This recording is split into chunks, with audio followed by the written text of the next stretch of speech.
السلام عليكم. لا تنسوا الإعجاب بالفيديو والاشتراك في القناة تشجيعا لنا لنستمر بنشر المزيد إن شاء الله.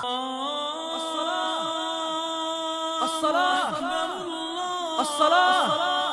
اسمع يا أخي الغالي، إذا خسرت أموالك استعن بالصلاة، إذا مات الولد استعن بالصلاة، إذا صار بينك وبين زوجتك خلاف استعن بالصلاة، إذا ما وجدت وظيفة استعن بالصلاة، إذا نزلت بك مصيبة استعن بالصلاة، إذا ما استطعت أن تفهم آية في القرآن استعن بالصلاة، إذا ما تذكرت حديث قد جاء في حياتك استعن بالصلاة، إذا لم تجد بيئة صالحة استعن بالصلاة، إذا وجدت في قلبك ضيقة استعن بالصلاة، إذا نفر الناس منك استعن بالصلاة، إذا جفت أعينك من الدموع الخاشعة استعن بالصلاة، إذا آذاك الناس استعن بالصلاة.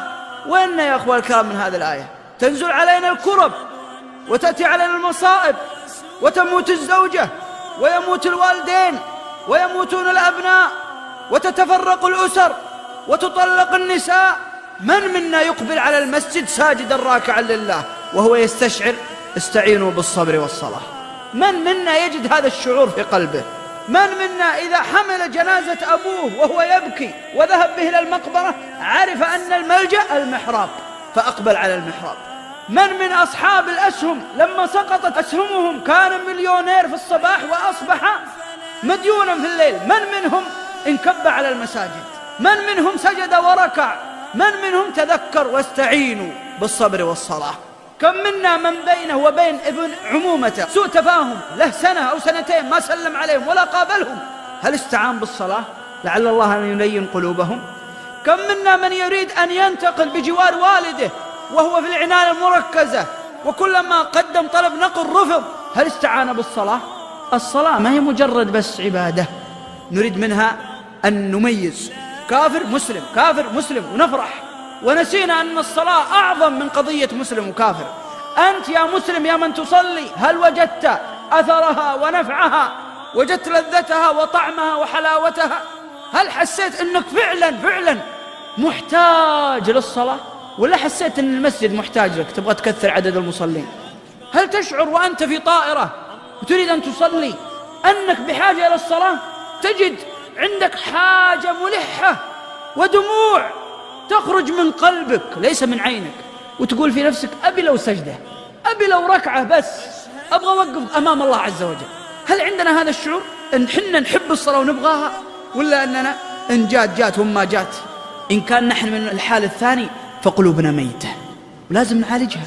ولذلك النبي عليه الصلاة والسلام لما تكلم عن محبي الصلاة ماذا قال عنهم؟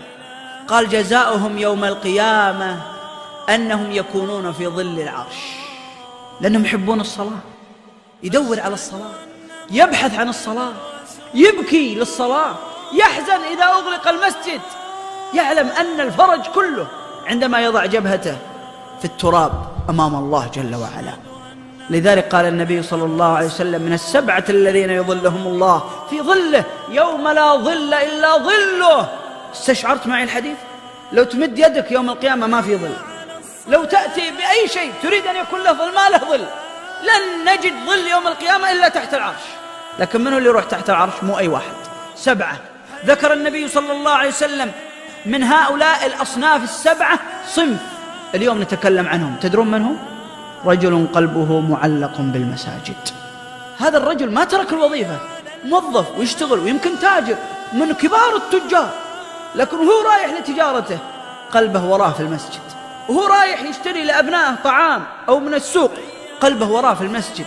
ولذلك قبل الأذان يرفع يشوف الساعة فيقول لأولاده خلاص انتهى السوق الآن المسجد، قلبه معلق في المساجد. اللهم اجعلنا منهم. الله أكبر